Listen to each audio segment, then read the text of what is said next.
हरे कृष्णा, राधे राधे। जैसा कि आप लोग जानते हैं कि कार्तिक का महीना चल रहा है और कार्तिक के महीने में हमें प्रतिदिन कोई ना कोई एक कहानी सुननी चाहिए। तो आज हम सुनेंगे पीपल पथवारी सींचने की कहानी। तो आइए मन में श्री हरि का ध्यान करते हुए कहानी को सुनते हैं। एक बुढ़िया माई थी। उसने अपने बहू से कहा कि तू दूध और दही बेचा। वह बेचने गई तो रास्ते में उसे बहुत सारी औरतें मिली जो कि पीपल पथवारी सींच रही थी। उनको पीपल पथवारी सींचता हुआ देखकर बहू ने पूछा कि तुम लोग यह क्या कर रही हो। तभी वहाँ पर कुछ महिलाओं ने बोला कि हम पीपल पथवारी सींच रहे हैं। तो उस औरत ने कहा कि पीपल पथवारी सींचने से क्या होता है। तभी उस जो पीपल पथवारी सींच रही थी उन महिलाओं ने कहा, इससे अन्न और धन मिलता है, 12 वर्ष का बिछड़ा हुआ पति मिल जाता है। बहू बोली, ऐसी बात है तो तुम लोग तो पानी से सींचती हो, मैं दूध से सींचूंगी। गुजरी की बहू थी, रोजाना दूध दही बेचने जाती। वह रोजाना दूध दही लाकर पीपल पथवारी को सींच दिया करती थी। जब घर जाती तो सास पूछती कि दूध दही का दाम मांगती तो वह कह देती कि महीना पूरा होने पर लाकर दे दूंगी। सास को तो यह पता नहीं था कि बहू दूध दही बेचने नहीं जाती, उससे तो वह रोज पीपल पथवारी सींच देती है। कार्तिक का महीना चल रहा था। लगभग कार्तिक का महीना पूरा हो चुका था। पूर्णिमा के दिन बहू पीपल पथवारी के पास जाकर बैठ गई।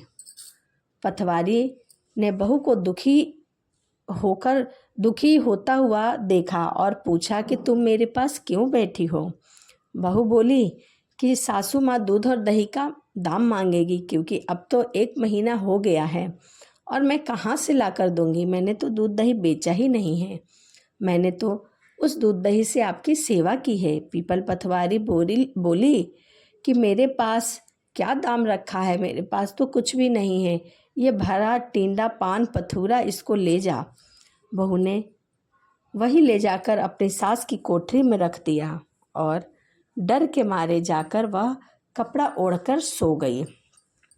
सासू बोली, पैसे लाई है? तो बहू बोली कि हाँ, वही कोठरी में रखे हैं, ले लो। सासू ने जब कोठरी में गई और पोटली को खोला तो देखा कि उसमें हीरे मोती जगमगा रहे हैं। सासू माँ बोली, बहू इतना धन कहाँ से लाई? बहू ने आकर देखा तो सच्ची में ही वह पोटली धन से भरा हुआ था। बहू ने सास को सारी बात बता दी। तभी सास ने कहा कि अब की कार्तिक में मैं भी पीपल पथवारी सींचूंगी। साल बीत गया, दोबारा कार्तिक का महीना आया। सास दूध दही तो बेच आती और हांडी धोकर पीपल पथवारी पर चढ़ा देती, यानी कि पीपल पथवारी सींच देती और आकर बहू से कहती कि तू मेरे से दाम मांग। बहू कहती कि सासू माँ, मैं आपसे दाम कैसे मांग सकती हूँ, आप तो सासू माँ हो। फिर भी सासू माँ कहती कि नहीं बहू, तुम मुझसे दाम मांग। बहू बोली, सासू माँ जी पैसे ले आओ। तो सास बोली पीपल पथवारी के पास जाकर बैठ गई। पीपल पथवारी ने सास को पान पथूरा भरा टिंडा दे दिया। सास बहुत खुश हुई। वह ले जाकर कोठरी में रख दी और बहू से खोलने के लिए कहा। कुछ क्षण बाद बहू ने जब उस पोटली को खोला तो उसमें कीड़े मकोड़े बिलबिला रहे थे। बहू ने कहा, सासू माँ यह क्या है? तब सास ने आकर देखा और बोलने लगी कि पीपल पथवारी ने मुझे तो यही पोटली दी है, इसमें तो धन ही नहीं है, इसमें तो कीड़े मकोड़े बिलबिला रहे हैं।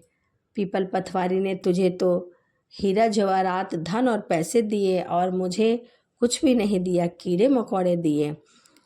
तब सब कोई बोलने लगे कि बहू तो सत की भूखी थी, उसने तो दूध दही से सींचा, परंतु तुम तो धन की भूखी थी, तुमने तो पीपल पथवारी को पानी से सींचा, दूध दही के धोवन से सींचा, इसीलिए पीपल पथवारी ने तुम्हारे साथ ऐसा किया है।